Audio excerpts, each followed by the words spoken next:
Boa noite, meus queridos companheiros.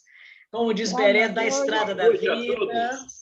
Boa noite, Giselda. Tudo bem com vocês? Boa noite. Boa noite, Chacur, Berenice. Boa noite a Margarete, todos. Chico, Helena, Helder, Bete, Alexandre, Egeu. Boa noite.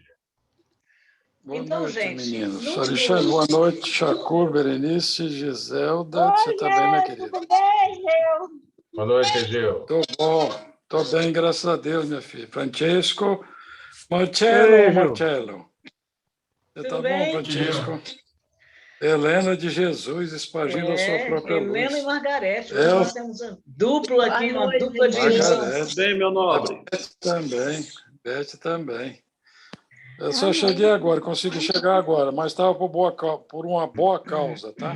Ah, é? Então tá bom. Estava por uma boa causa. Quando eu coloquei aqui o versículo de hoje, que é Mateus, capítulo 12, versículo 12 também, só relembrando, quando Jesus, comentando sobre a ovelha, né? E no versículo 11, ele disse para os fariseus que se eles vissem uma ovelha cair no buraco, no fosso, eles iriam resgatá-la. E agora ele fala, ora, quanto mais vale um homem do que uma ovelha? Portanto, é lícito fazer o bem no sábado, porque eles questionavam de Jesus fazer o bem, curar o homem da mão atrofiada no sábado. Então ele disse, se uma ovelha de vocês cair num fosso no sábado, vocês não irão resgatá-la? Como o homem vale muito mais que uma ovelha, então é lícito fazer o bem no sábado. E eu deixei um pensamentozinho para vocês. Qual o melhor dia e qual o melhor momento para fazer o bem? Quem gostaria de falar alguma coisa? Todo dia. A qualquer Eu ia momento. falar uma palavra só também. Sempre. Como? Repete. Temos que fazer. Sempre. Always. Sempre.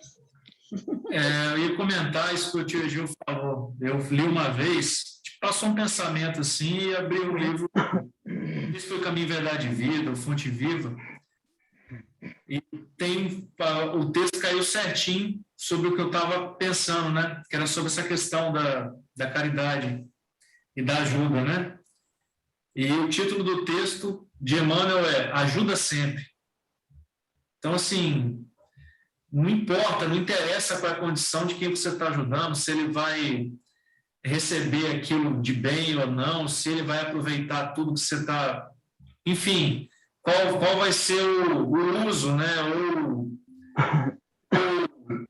Qual vai ser o resultado conforme quem está recebendo. A única coisa que o Emmanuel falou é ajuda sempre. Hoje em dia, né, existe esse trabalho da própria sociedade, que a gente sabe que esse trabalho não é à toa, que estão inseridos ali no meio da sociedade. Aqueles espíritos que são convocados a deixar transparecer essa ideia, aparecer essa ideia e essa ideia ser implantada, que é a ideia do fora o preconceito, não é? Fora a homofobia, que todos nós somos iguais e, por consequência, a ajuda deve ser dada a todos indistintamente. Indistintamente, né? De ser homem, de ser mulher, de ser católico, de ser judeu, qualquer um pode fazer o bem. Você não acha, Margarete? Dá sem o som, o seu áudio. Sim, com certeza. É o que Jesus nos ensinou, né? Jesus, quando ele veio aqui na Terra, ele não olhou quem ele ia fazer o bem, ele fez o bem a todos. E ele tratava com carinho, com amor, ele não julgava. Então, é assim que nós temos que agir. Fazer o bem, sem olhar a quem e sem cobrar nada. Até ele fala, né? que tiver que dar, esconda a sua mão esquerda e dá com a direita, que não veja, né? E é assim que nós temos que fazer também, né? Verdade. Com certeza. E você, Helena? Que falou a verdade. Eu falei, meu microfone estava aberto. Desculpa. Não, pode falar. Eu ontem, inclusive, meu filho é psicólogo, né? E nós estamos com a família, assim, meio que lutada por conta do meu cunhado que faleceu. Então, ele falou assim, mamãe, quando a Alice ligar para você, que é a viúva, você atenda. Mesmo que seja para ela falar, reclamar, né? Porque naquele momento você pode ser a única pessoa que ela tem para conversar. E eu tinha dito assim para ele, meu filho, não dá, ela fala, e ela me ofendeu, mamãe. Você é capaz de muito mais.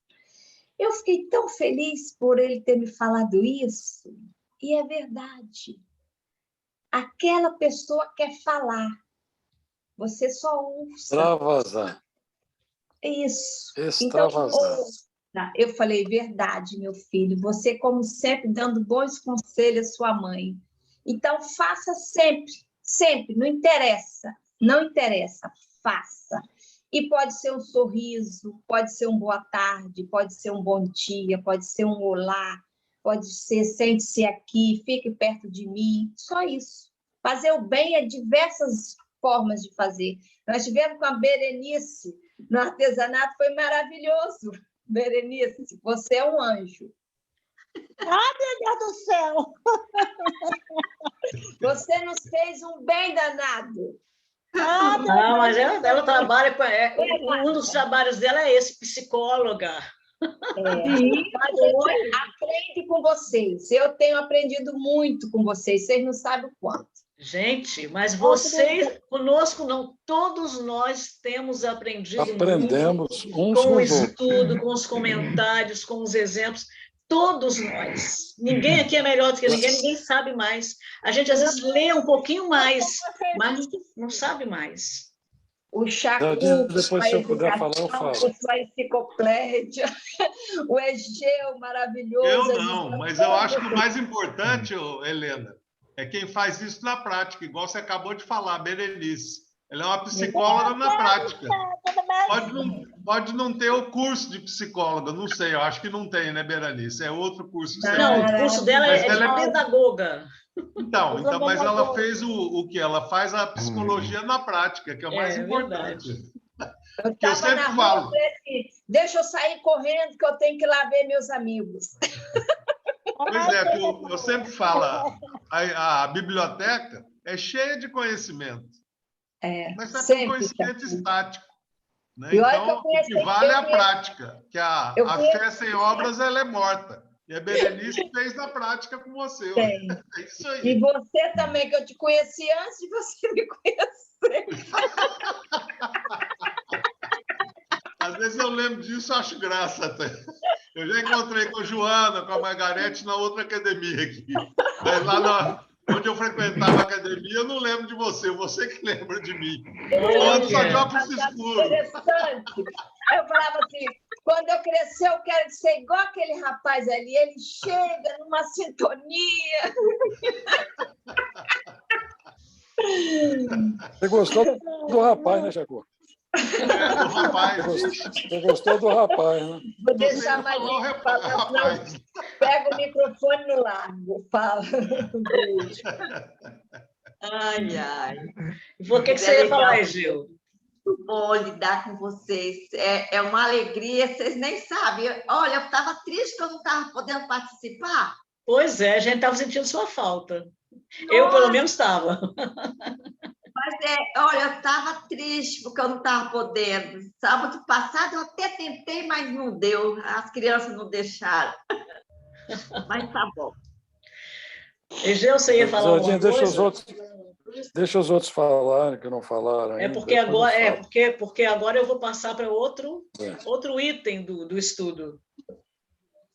Ah, tá. Não, eu estava querendo me referir a certas situações que, por mais simples que sejam, acabam por ajudar e fazer o bem, né?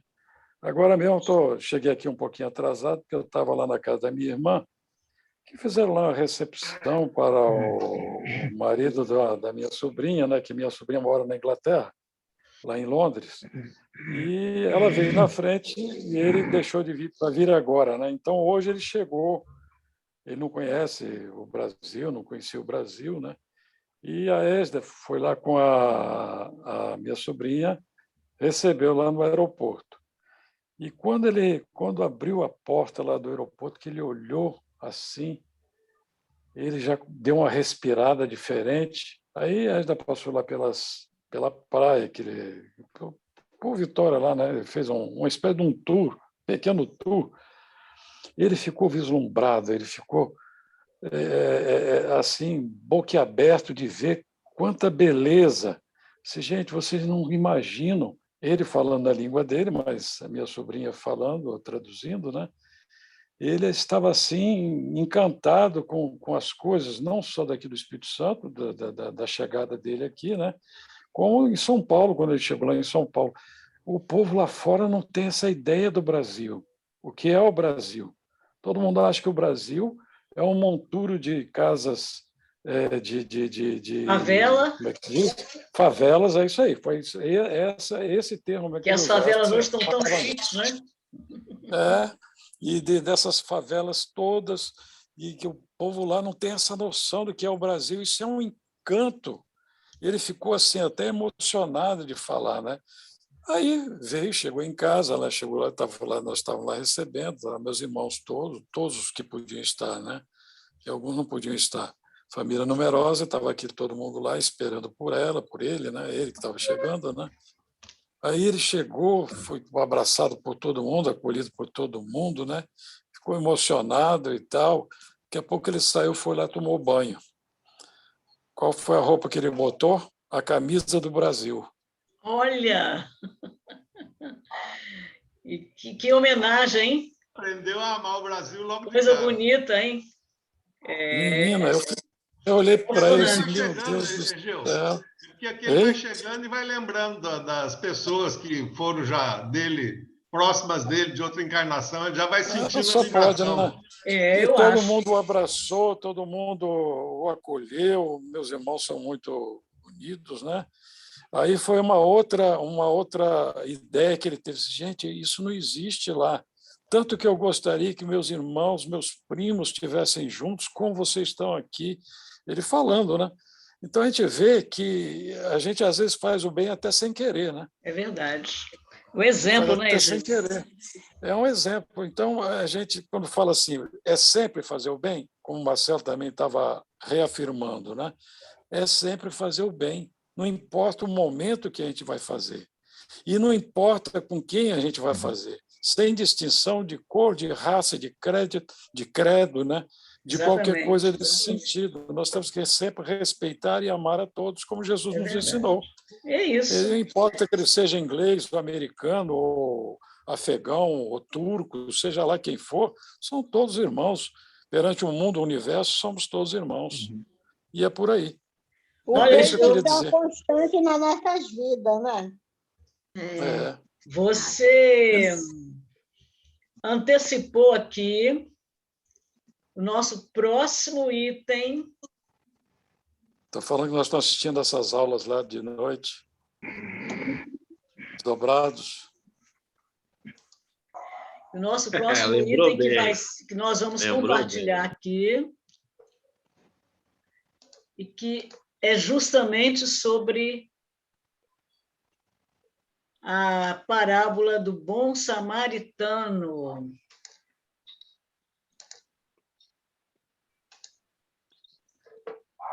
É o versículo, né, que nós estamos vendo, quanto mais vale um homem do que uma ovelha. Vocês estão vendo?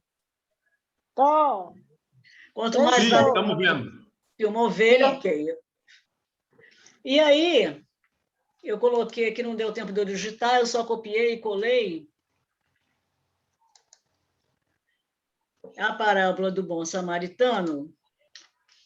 E O nosso companheiro Chico vai dar uma lida aqui na parábola e vai comentar a parábola para nós. Obviamente, se alguém quiser, né, Chico, fazer alguma interferência, pode, né? Pode.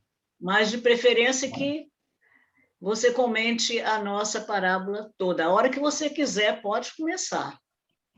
Pode não, deve. Para mim não está aparecendo ainda não. É mesmo? Está rodando como se estivesse compartilhando ainda. Ah, então tá. Mas aqui eu estou vendo, Chico. Deve ser uma... É a sua internet. Estou vendo. É a minha internet. A internet aqui do meu apartamento é horrível. Você está no celular ou no computador? Estou no celular. Agora eu estou no celular.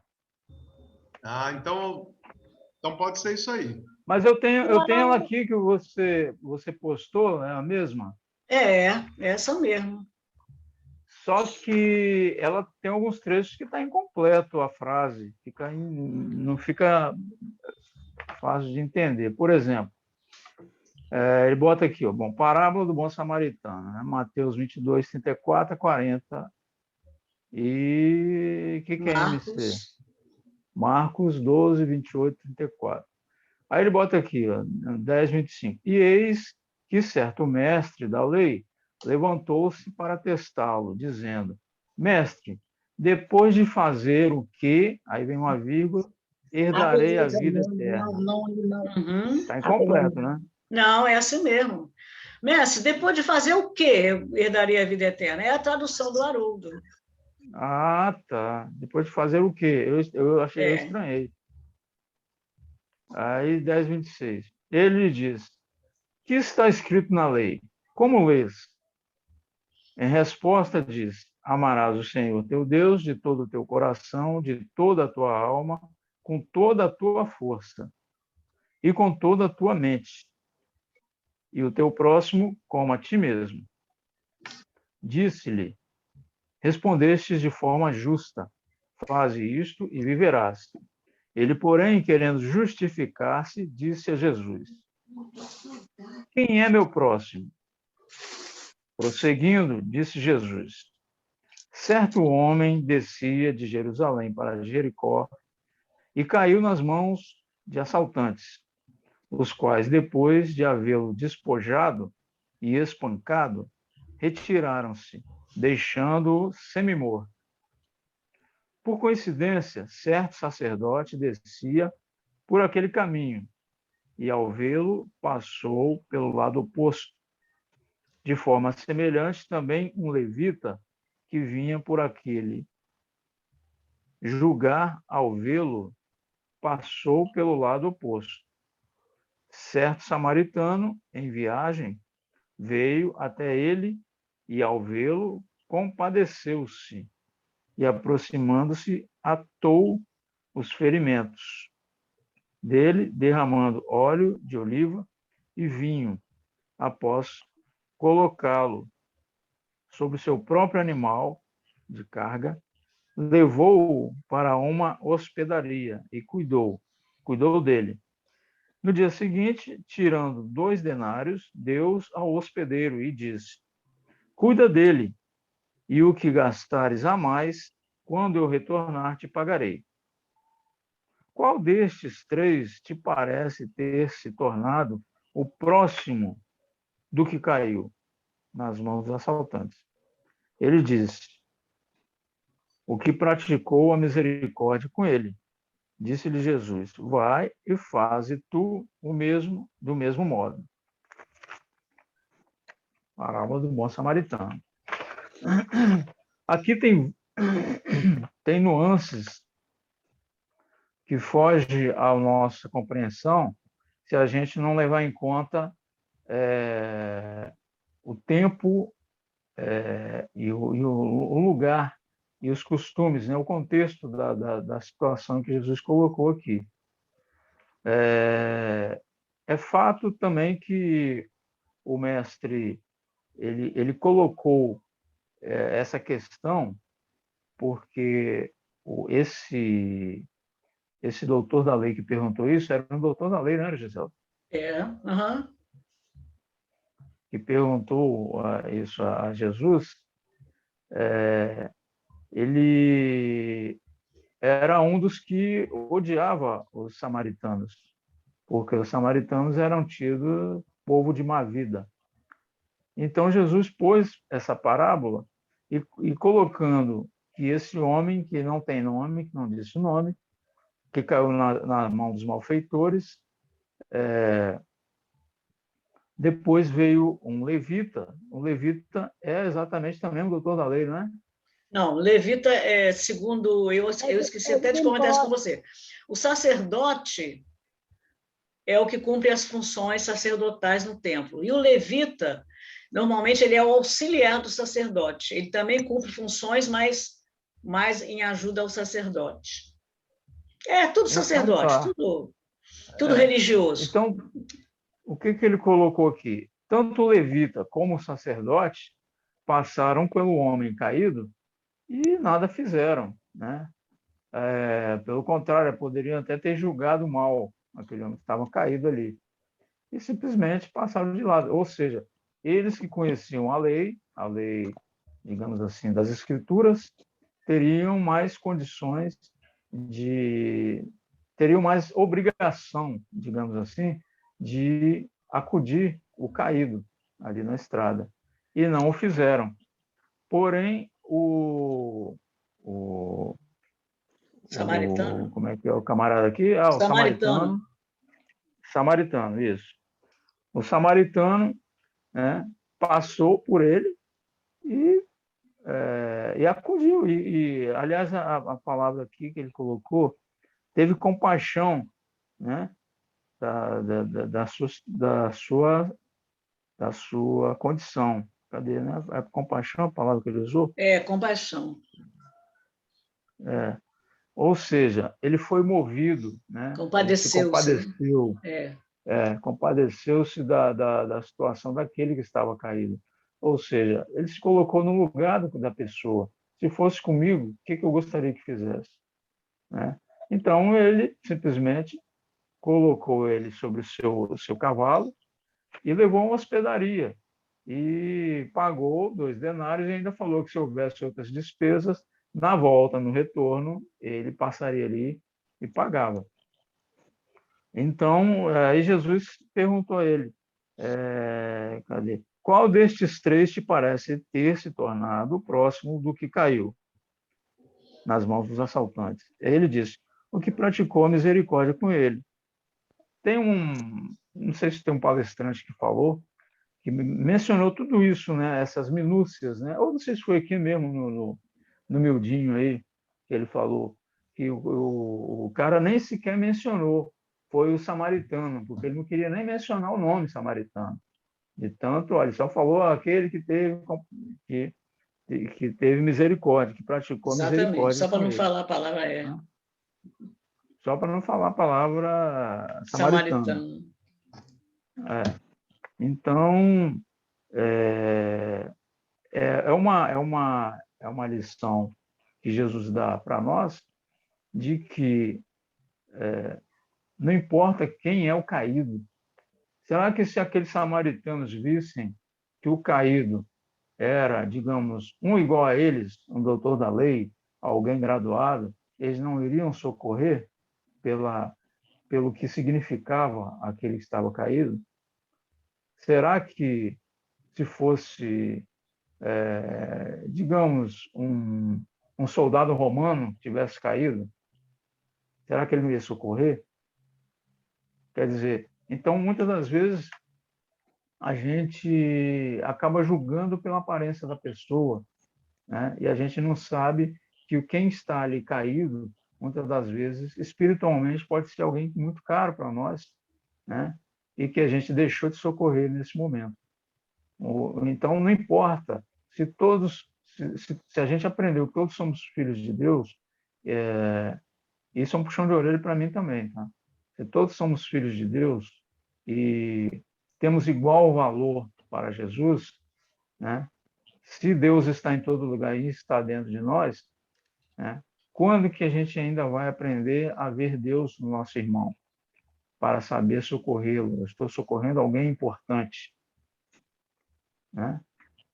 Então, isso é que a gente deve olhar de uns para com os outros, né? De nós para conosco mesmo e para o nosso próximo, sejamos nós amigos da casa espírita, seja algum desconhecido da rua, seja alguém que veio pedir na sua casa, seja alguém que a gente percebe que está necessitado, né? E não julgar.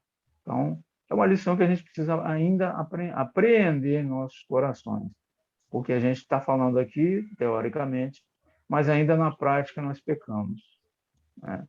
Então, eu acho que é mais ou menos isso que eu queria comentar.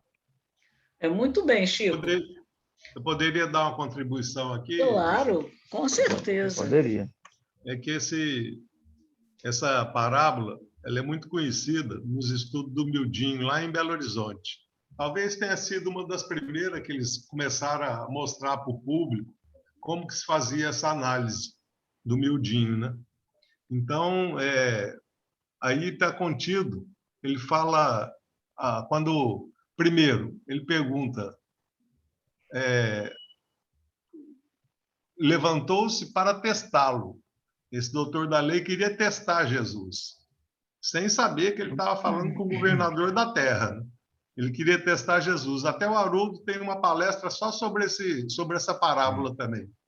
Mas ele não chegou a falar o que as pessoas lá estudam sobre o Mildinho nesse contexto. Aí ele perguntou primeiro, o que herdarei, mestre, depois de fazer o que herdarei a vida eterna? Aí Jesus respondeu com a pergunta. Em vez de responder, ele perguntou para ele, o que está escrito na lei? Ele fala tudo que ele sabia que estava escrito na lei. E aí Jesus falou, faz isso e viverás. Como lês? Como lês? Né? É interessante isso, né? Como ler é a maneira que ele está lendo, né? E esse doutor da lei era muito inteligente, pelo que está escrito aí na parábola, era uma pessoa de muito saber. Mas ele queria testar Jesus. Aí ele viu que não tinha jeito e perguntou, e quem que é meu próximo? Aí Jesus contou essa parábola. Mas o interessante aqui na parábola é que Jesus fala assim, certo homem descia de Jerusalém para Jericó. Aí tem um simbolismo.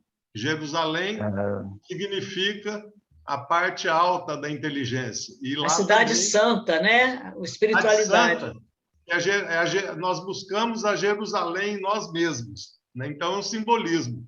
Mas também, em termos geográficos, Jerusalém está numa altitude e Jericó está lá embaixo, é uma das cidades mais baixas do mundo, que eu acho que está a menos 200 metros em relação ao nível do mar. Então, ele mostra que essa pessoa descia da parte mais alta da espiritualidade para a parte mais baixa da espiritualidade, ou seja, estava descendo de alta vibração para baixa vibração. E, nesse contexto, descendo da alta vibração para a baixa vibração, ele foi assaltado, porque ele baixou a vibração dele. Ele se deixou ser atacado por pessoas do nível de vibração muito baixa, que são os assaltantes.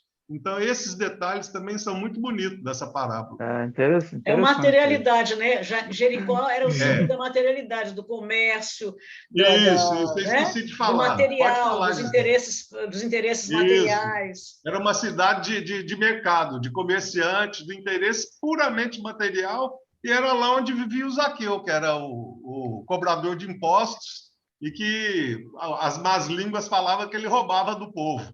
Né? E roubava dos romanos também. E nisso também tem um exemplo muito grande. E nisso também tem um exemplo muito grande, né? Sim. O amor ao próximo, seja ele quem for. Não importa que seja daqui, de lá ou de cá. Exatamente. Para qualquer um. Então, Jesus sempre aproveitava todas as situações, sem perder uma sequer. Exatamente. Ele não pedia nada. Ele aproveitou para dar uma lição para o doutor Lalei, né? E que ficou uma lição eternizada para nós, porque o que é bonito, muito bonito aqui, é que ele fala que ele descia de Jerusalém para Jericó e caiu nas mãos de assaltantes, ou seja, ele desceu tanta vibração dele que os assaltantes pegaram ele. É o que pode acontecer com qualquer um de nós, né? Qualquer um de nós, deixando... Eu ouvi essa palestra, acho que foi do Haroldo. Agora, olha que interessante, olha que interessante. Acho que foi o Haroldo que fez uma palestra nesse sentido. O Haroldo ele faz uma palestra sobre isso, sobre esse tema. Olha que interessante. Agora, o sacerdote e o levita também desciam pelo mesmo caminho. Isso, eles desciam pelo mesmo caminho. Mas o samaritano estava em viagem. Ele descia ou subia? Ele não fala, Não né? falou. Mas ele estava em viagem. E o samaritano, o judeu, tinha ódio do samaritano. Porque eram duas tribos, né, Gisele? A tribo de Judá e a tribo do samaritano. Eles se divergiram e separaram as tribos. Uma ficou em Jerusalém, a outra foi lá para aquela região da Samaria. E eles arrumaram até um monte para orar, aquele monte que você gosta de falar. Corazim. Isso. Então, eles quiseram fazer a moda deles e os judeus tinham ódio deles. Por isso que o Chico observou bem no final lá, que ele não fala. Lembrando sempre que isso é uma parábola, né? Hein? Lembrando sempre que isso é uma parábola, né? É uma parábola, mas claro. A parábola diz que o doutor da lei, no final, que o Chico observou, ele nem falou a palavra samaritana. Nem falou a palavra samaritano, porque ele tinha ódio do samaritano. Eles tinham tanto ódio. Que Jesus, quando estava indo para Jerusalém, numa outra passagem daquela mulher samaritana, ele queria ir para Jerusalém, mas passando pela Samaria. E os discípulos dele, inclusive João, falaram: o senhor tem certeza que o senhor quer ir pela Samaria? Porque eles eram judeus também, e tinha raiva do samaritano também. E eles passavam por fora para não ser obrigado. Passavam por fora só para não passar pela Samaria. Ele falou: não, quero ir por lá. Aí eles foram, malgrado, mas foram. Estava com Jesus, tiveram que ir. Então, esse era o ódio que eles tinham. Fala, Chico. Uma curiosidade, você falou no Zaqueu, né? Uma curiosidade, não está nem nesse contexto aí, não, mas é só como curiosidade, né? O Zaqueu era um cobrador de impostos, né? E ele não tinha, ao que me consta, ele não tinha salário. E o salário que ele recebia era um percentual a mais do que ele cobrava do povo. Por isso que o povo dizia que ele roubava, porque ele cobrava além da conta e ficava com parte para ele, né? Agora, uma coisa também muito interessante é que o Aloysio Elias vai comentar isso lá no vídeo. E, curiosamente, eu não tinha percebido, a gente não vê essas coisas, a gente lê e não percebe. Esse trecho aqui em que Jesus comenta que, depois de ter sido, caiu nas mãos de assaltantes, os quais, depois de havê-lo despojado e espancado, esse despojado significa tiraram tudo, até a roupa. Tudo, né? Ele estava nu, o que não permitia que o samaritano, ou quem quer que fosse ajudar, soubesse a sua procedência, só sabia que era do sexo masculino. Isso é que facilitou a identidade, a não identidade dele. Não se sabia se era romano, se era judeu, se era sacerdote, quem era, porque ele estava nu. E também não se poderia descobrir a sua origem, porque ele estava desmaiado, e normalmente, pela fala, é que se identifica de onde provém uma pessoa. De onde que ele é, né? Exatamente. Eu achei semi-morto, não tinha como falar nada. Né? Ou seja, podia ser qualquer um. Qualquer um. Outra coisa que ele fala que o sacerdote e o levita desciam pelo mesmo caminho. E quando viram o homem, passaram para o lado oposto. Quer dizer, e eram os que conheciam a lei. Seriam aqueles que deveriam respeitar a lei, mas não respeitaram. Que a lei diz que tem que dar socorro, que tem que amar o próximo. Eles sabiam disso, mas rejeitaram. como nós também rejeitamos, viu? Com nós certeza. Não podemos falar do sacerdote e do levita, não. Não, isso tudo é estudo e reflexão para nós. Exatamente. Nós também rejeitamos e temos, às vezes, preconceito também. É verdade. Então, eu acho... Hein? Isso que nós estamos aqui comentando... se não fosse isso, já tinha ido embora, né, Gil? É verdade. E isso tudo também, Chacu, tem um livro que eu acho que é Parábolas de Jesus, Parábolas e Ensinos de Jesus à Luz da Doutrina Espírita. Esse livro tem grandes informações que, inclusive, fala sobre isso que foi acabado de dizer aqui por você, por Chico, por Giselda também. Tem umas boas orientações lá sobre inclusive sobre essa parábola e outras parábolas também. Eu sei qual que é esse livro que você está falando. Eu tenho esses livros, mas nem olhei. Eu não lembro quem é o autor dele. Caibachuta, ou Caibachutel, não sei. Chuta. Até hoje eu não consigo acertar esse nome. É Caibachuta ou é Caibachutel, não importa o nome. É Chuta. Eu fui procurar na internet e perguntei como se pronuncia e escrevi o nome, que é um nome de origem alemã. E aí aparece o áudio. Schutel. É Schutel, né? Então é Caibachutel. Pois é, tem parábolas e ensinos de Jesus. Se você não sabe, chuta. Exatamente. Mas então, gente, partindo desse princípio aqui, que o sacerdote, o doutor da lei, o mestre da lei, ele ainda fala mestre da lei, ó. O sacerdote, o levita, deveriam saber a lei. Eu estou dizendo a lei na sua pureza, não é? Porque como eles conheciam a lei? Eles conheciam a lei com dogmas... Mas não praticava, né? Com regras... Conhecia, mas não praticava. Exatamente. A lei era praticada com dogmas, com regras, com partidarismos, não é verdade? Então, nós vimos uma passagem, uma mensagem que nós vamos ler aqui, e depois o Marcelo também vai fazer um comentário. Primeiro o Chacu vai fazer um comentário, e vai ler essa passagem e comentar, e o Marcelo depois vai acrescentar. É uma passagem sobre justamente a pureza da lei, do Evangelho. A igreja, né, de Deus, a igreja pura. E a gente colocou aqui, Chacu, mas se eu não conseguir, mas acho que consigo. Ficou meio... Será que dá para ler? Acho que dá, né? Você tem aí, Chacu? Quer colocar o seu? Eu tenho aqui. Então, eu acho melhor. Essa aqui está as letras maiores. Então, coloca o seu aí.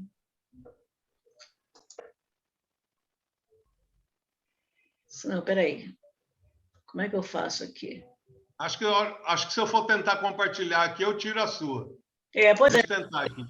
Eu estou querendo tirar aqui, peraí. Só descompartilhar. Não estou achando. Aí. Onde está escrito? Vai lá, é isso aí.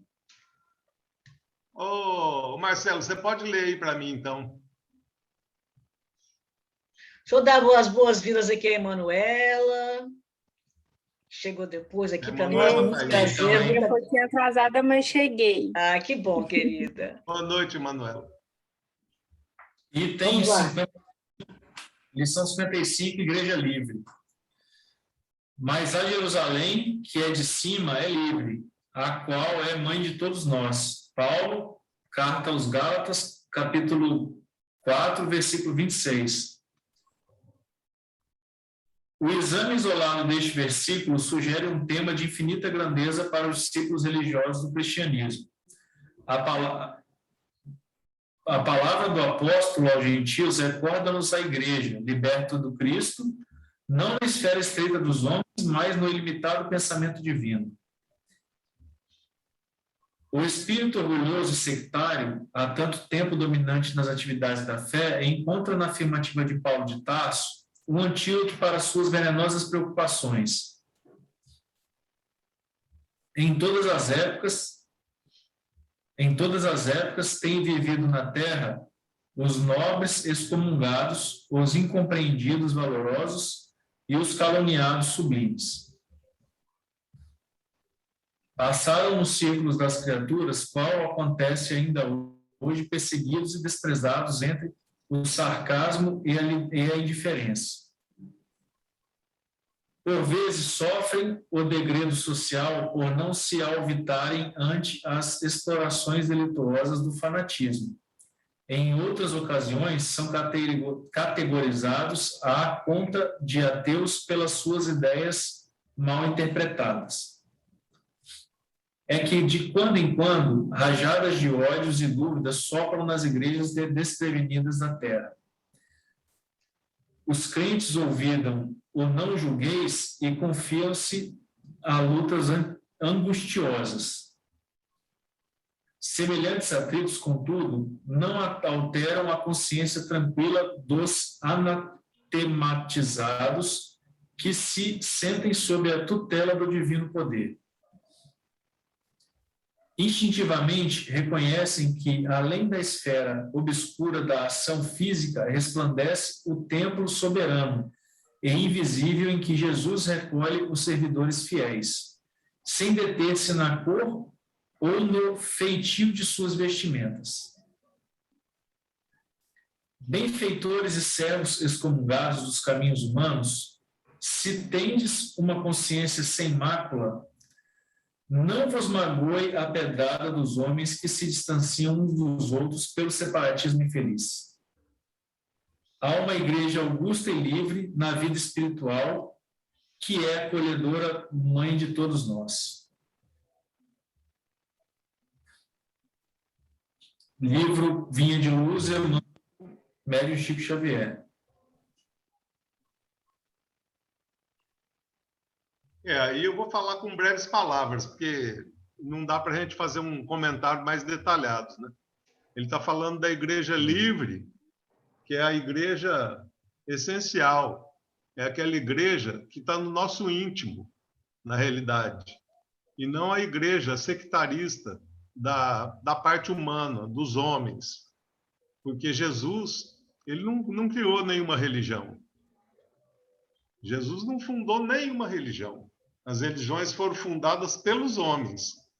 E ele fala aí também da necessidade daquele que é o crente, que vive mesmo pelo coração, para ele poder fazer aquilo, continuar fazendo aquilo da maneira que ele tem no íntimo dele, porque ele, quando ele passa para o plano espiritual, ele entra na verdadeira igreja.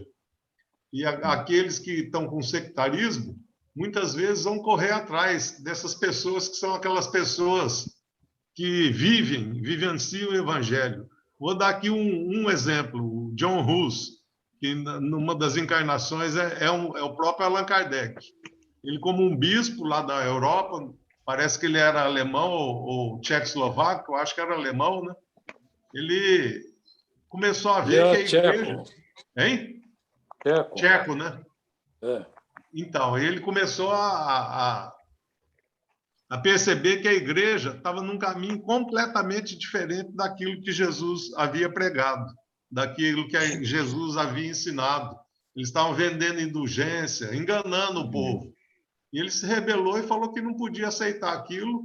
Houve muita confusão em torno disso, até o imperador lá era do lado dele, depois acabou tendo que não fazer a defesa dele, e por fim, no final, ele foi queimado vivo, né? Então, dessa forma que aconteceu com ele, aconteceu com outros luminares, outros cristãos, que desde a época do Cristo eram atirados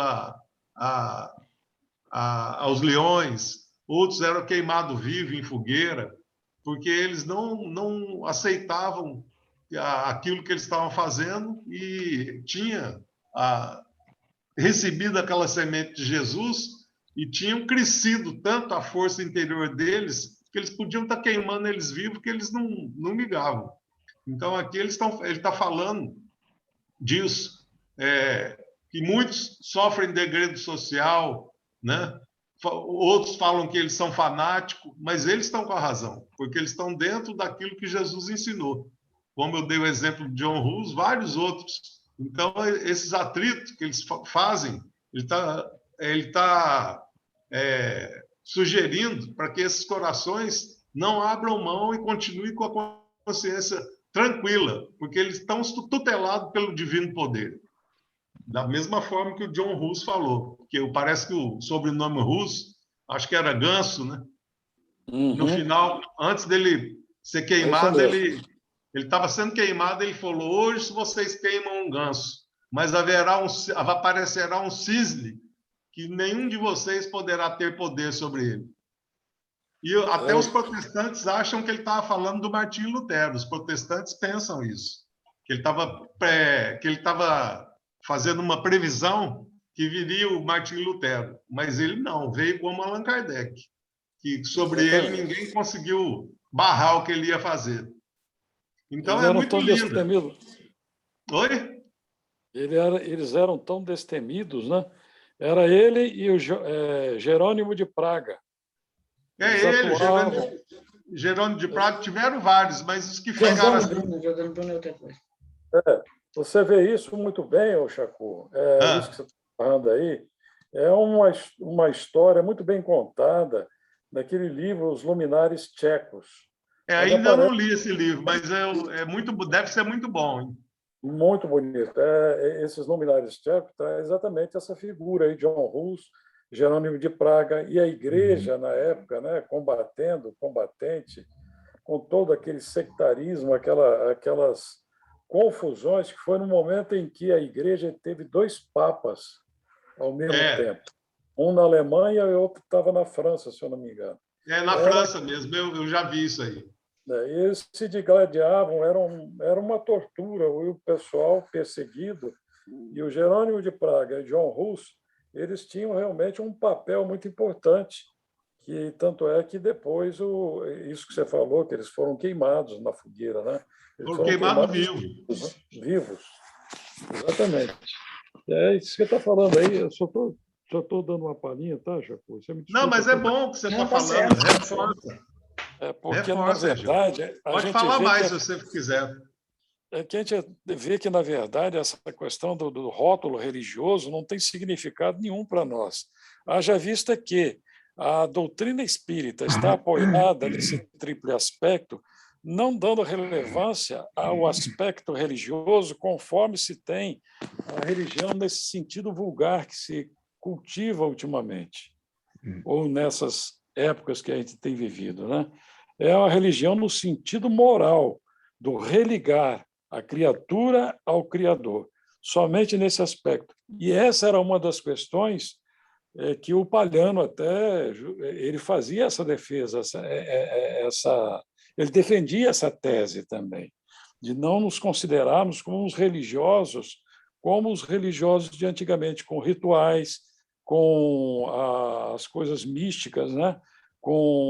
Conforme hoje existem nos outros credos religiosos. Não é isso, o sentido não é esse, né? Paramentos, não existe nada disso, tanto é que a doutrina espírita não tem imagens, não tem rituais, não tem coisa nenhuma nesse sentido, não tem velas, não tem esse negócio de mesa branca, isso não existe, isso é uma criação que não tem nada a ver, a mesa pode ser de existe se pintar a mesa de branco, né? Se você quiser pintar de branco, pode botar. Isso aí, gente. Gil, podia passar a palavra para o Marcelo, então? Pode falar, Marcelo. Falar sobre a Igreja Livre, que isso aí a Igreja Livre, né, é o que Emmanuel está defendendo, o Evangelho Livre, e é isso que Paulo de Tarso, né, como o Marcelo vai falar, defendia, né? Desculpa, Marcelo, que eu entrei na sua seara aí. Não, mas deixa ele falar, vamos lá. Não, que isso, Gil. Tranquilo, é porque a Gisela tinha deixado uma deixa aqui para mim, no WhatsApp, para falar sobre uma passagem de Paulo Estevão, né? Havia muita discussão. O Paulo, quando ele passou a entender o Evangelho, ele passou a ser... Ele era um ferrenho... perseguidor. Defensor. Ele era perseguidor dos cristãos. Sim. E quando ele aceitou, quando ele se deu por conta, quando ele passou a estudar o Evangelho, as anotações de Levi, né, que é Mateus, ele passou a entender, de fato, que os fariseus estavam praticando uma religião materialista, dogmática, né? Cheia de cultos e dogmas exteriores, vamos falar assim, materialistas, enquanto que as lições que eles mesmos já sabiam, estava tudo lá, vamos falar assim, eles como doutores da lei, eles tinham uma condição superior de entender aquilo, mas eles rejeitavam pelo orgulho, porque eles tinham aquela vestimenta, aquele tratamento especial, né? Eles tinham uma posição na sociedade especial. Então, eles ignoravam a parte, espiritualmente falando, a parte educacional, vamos falar assim, do Evangelho, das Escrituras, né? E aí ele passou a combater os dogmas, vamos falar assim, farisaicos, né? Então, dos judeus. Ele teve discussões muito acaloradas com Tiago, e muito a respeito de circuncisão e outras questões, né? Ele ficava muito contrariado com essas questões, e ao ponto de Emmanuel destacar lá no livro Paulo Estevão, que numa dessas discussões, o Emmanuel fala que foi quase o fim de todo o projeto do Cristo, né? Da igreja. Não da igreja, vamos falar assim, o Emmanuel fala como igreja, mas no sentido espiritual, né? Ele fala que foi quase o fim do Evangelho ali. A disputa entre o Paulo defendendo o culto interior, né, o aprendizado e o Evangelho verdadeiro, enquanto Tiago ele buscava associar a dogmas farisaicos, né, judeus. E até o ponto que eles foram até Pedro, para Pedro, então, ser o juiz, e Pedro muito sabiamente fala, né, que Jesus não tinha deixado uma lição específica sobre isso, que cabia a eles, então, a orar e esperar que a resposta viesse através da oração. Olha só como que Pedro foi muito iluminado, né, nesse momento. E depois, Paulo e Tiago, eles se entendem, né? Mais para frente na história, eles acabam se entendendo, e o Tiago introduziu alguns dogmas, então, né, nas práticas cristãs, dogmas judaicos, para evitar a perseguição e evitar que os próprios judeus, os fariseus, massacrassem os cristãos, né? Mas acabou que não adiantou, que a história nos contou coisas diferentes, né? Mas então Paulo ele passou a ser um combatente desses dogmas, porque ele entendia que o Evangelho ele tinha que ser vivido, livre, né?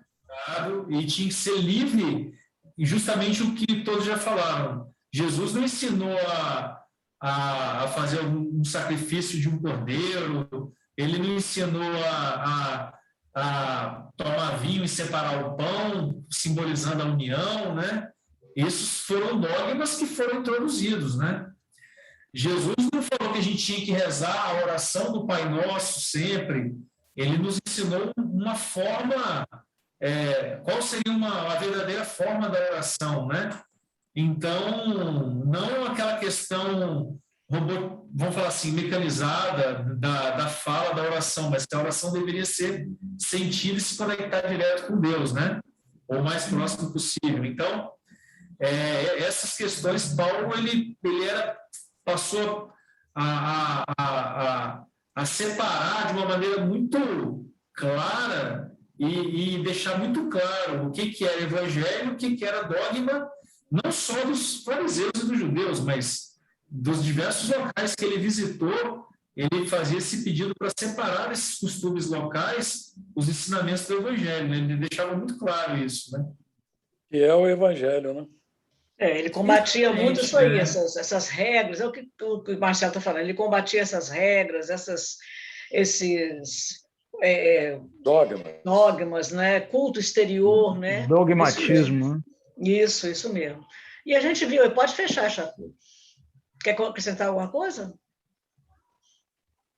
Não, acho que está bem explorado, né? A não ser que alguém queira falar também, né? Era bom se é livre para alguém se quiser, pode acrescentar alguma coisa. Que a gente queria deixar... falar, mas acho que deve levar mais ou menos uns 30 minutos. Pode? Pode. Estou brincando. Se a Beré liberar... Eu já estou querendo levantar para juntar. Viu? Já está querendo levantar para juntar. Ah, meu Deus. É aquele feijão doce? Ah, não. Gostou, né? Mas é isso, gente. A gente só queria mesmo fazer essa prévia, esse estudo prévio, para poder, quando a gente assistir ao vídeo do Aloysio Elias, a gente já tem algum pensamento mais profundo, mais aprofundado, né, sobre o que ele vai falar, que ele vai comentar sobre esses assuntos. E a gente, de repente, sábado que vem, a gente fala no vídeo, mas também se reporta a esses estudos que a gente está tendo aqui, que são muito importantes, para mostrar sobre a igreja livre, que, na realidade, a lei de Deus é livre. Os dogmas, o culto exterior, as regras, as diferenças, tudo foi criado pelo homem, é o que Chacu falou, né? Então, é isso que a gente fica sabendo. Ninguém vai para o inferno por causa disso, né? Com certeza. E tanto que o Paulo de Tarso também fez esse trabalho de espalhar o evangelho, porque senão o evangelho ia acabar. Se ficassem em Jerusalém, ia acabar, por causa das discussões, dos dogmas, e aquilo ali, a igreja ia acabar. Então, ele decidiu também, conversou com Pedro, com os irmãos, para espalhar esse conhecimento de Jesus, para que não se acabasse. E mesmo assim, com toda a pureza do início, os homens, por causa de poder, de sede de poder, de ganância, né, de dinheiro, deturparam tudo, né? Quantos anos foram perdidos que nós poderíamos estar aí vivendo o evangelho puro e perdemos, nos desviamos nós mesmos em encarnações passadas, por caminhos escabrosos, né? Até que o Espiritismo veio reviver o evangelho e nos mostrar a nós que temos esse privilégio, mas, ao mesmo tempo, uma responsabilidade redobrada de conhecer o verdadeiro sentido do Evangelho de Jesus, né? Sua pureza, e buscar praticar, entendendo que não existe roupas, vestimentas, não existe cor, não existe preconceito de espécie alguma, não existe partidarismos, nós somos todos filhos do mesmo Pai, irmãos em Jesus Cristo. Falou, meus queridos? Aí. Nós vamos parando aqui, não vão embora. Eu quero agradecer a todos vocês. Foi um estudo, eu adorei. Ficar um pouquinho de fora e ver vocês falarem. É muito bom. A gente aprende mais. Gratidão. Beijo no coração. Beijo para todo mundo. Fiquem com Deus. Bom domingo. Muito bom estar com vocês. Vocês também. Amém. Sábado que vem não estarei aqui. Bom, Beré. Sábado que vem vai ser a coisa vai chegar, né? A Laila, né? Não, vou ver Patrick. Não, eu vou. É isso aí. Eu vou a São Paulo. Então São Paulo. Tá ótimo, tá ótimo. Tá certo. Tchau, Geraldo. Beijo, Juju. Beijo.